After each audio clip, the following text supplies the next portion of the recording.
ಎಲ್ಲರಿಗೂ ನಮಸ್ಕಾರ. ಎಸ್ವಾ ಎಜುಕೇಷನ್ ಚಾನಲ್ಗೆ ಎಲ್ಲರಿಗೂ ಸ್ವಾಗತ. ಇವತ್ತಿನ ತರಗತಿಯಲ್ಲಿ ನಾವು 8ನೇ ತರಗತಿಯ ಅಭ್ಯಾಸ 11.1 ನೋಡ್ಕೊತ ಹೋಗೋಣ. ಮೊದಲನೆಯ ಪ್ರಶ್ನೆ, ರೈಲ್ವೆ ನಿಲ್ದಾಣದ ಬಳಿ ಕಾರಿನ ನಿಲುಗಡೆಯ ಶುಲ್ಕವು ಈ ಕೆಳಗಿನಂತಿದೆ.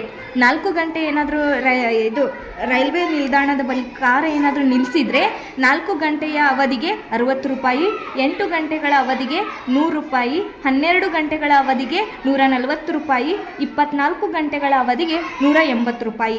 ನಿಲುಗಡೆಯ ಶುಲ್ಕವು ನಿಲುಗಡೆಯ ಅವಧಿಯೊಂದಿಗೆ ನೇರ ಅನುಪಾತದಲ್ಲಿ ಇದೆಯೇ ಎಂದು ಇದಷ್ಟು.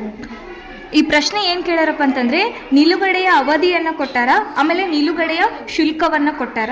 ಇದು ಏನಾದರೂ ನೇರ ಅನುಪಾತದಾಗ ಐತಾ ಇಲ್ಲ ಅಂತಂದು ಹೇಳಿ ಕೇಳ್ಯಾರ. ಇದನ್ನು ನಾವು ಯಾವ ರೀತಿಯಾಗಿ ಬರ್ಕೋಬೇಕಪ್ಪ ಅಂತಂದರೆ, ಒಂದು ಕೋಷ್ಟಕ ರೀತಿಯಲ್ಲಿ ಬರ್ಕೋಬೇಕು. ನಿಲುಗಡೆಯ ಅವಧಿಯನ್ನು ಎಕ್ಸ್ ಅಂತೇಳಿ ತಗೊಳ್ಳೋಣ, ನಿಲುಗಡೆಯ ಶುಲ್ಕವನ್ನು ನಾವು ವಾಯ್ ಅಂತೇಳಿ ತಗೊಳ್ಳೋಣ. ನಿಲುಗಡೆಯ ಅವಧಿಗಳು ಯಾವ ರೀತಿ ಇದಾವೆ ಅಂತಂದರೆ, 4 ಗಂಟೆಗೆ 60 ರೂಪಾಯಿ, 8 ಗಂಟೆಗೆ 100 ರೂಪಾಯಿ, 12 ಗಂಟೆಗೆ 140 ರೂಪಾಯಿ, 24 ಗಂಟೆಗೆ 180 ಅಂತೇಳಿ ಕೊಟ್ಟಾರ. ನಮ್ಗೆ ನೇರ ಅನುಪಾತದ ಸೂತ್ರ ಗೊತ್ತೈತಿ, ಏನಪ್ಪ ಅಂತಂದರೆ x1 divided by y1 is equal to x2 divided by y2 ಅಂತೇಳಿ. ಹಾಗಾದರೆ ಈ ಅನುಪಾತದ ಪ್ರಕಾರ ನಾವು ಏನಾದರೂ ಮಾಡ್ಕೊತ ಹೋದರೆ, ಎಕ್ಸ್ ಡಿವೈಡೆಡ್ ಬೈ ವೈ ಮಾಡಿದರೆ 4 ಡಿವೈಡೆಡ್ ಬೈ 60 ಮಾಡಿದರೆ 4 1 4, 4 15 60, ಹಾಗಾದರೆ 1 ಡಿವೈಡೆಡ್ ಬೈ 15 ಬಂತಿದ್ರೆ ಅನುಪಾತ.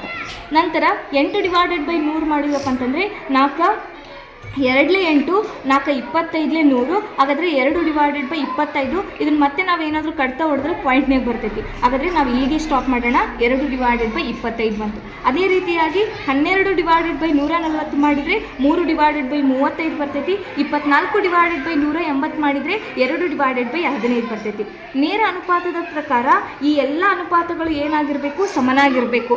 ಆದರೆ ಇಲ್ಲಿ ಯಾವುದೇ ಅನುಪಾತಗಳು ಸಮನಾಗಿಲ್ಲ.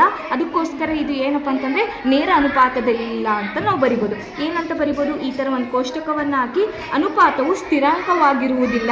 ಇಲ್ಲಿ ಏನು ಬಂದಿರ್ತೈತಲ್ಲ ಅನುಪಾತ ಸ್ಥಿರಾಂಕ ಆಗಿರಂಗಿಲ್ಲ, ಆದ ಕಾರಣ ಇದು ನೇರ ಅನುಪಾತದಲ್ಲಿಲ್ಲ ಅಂತ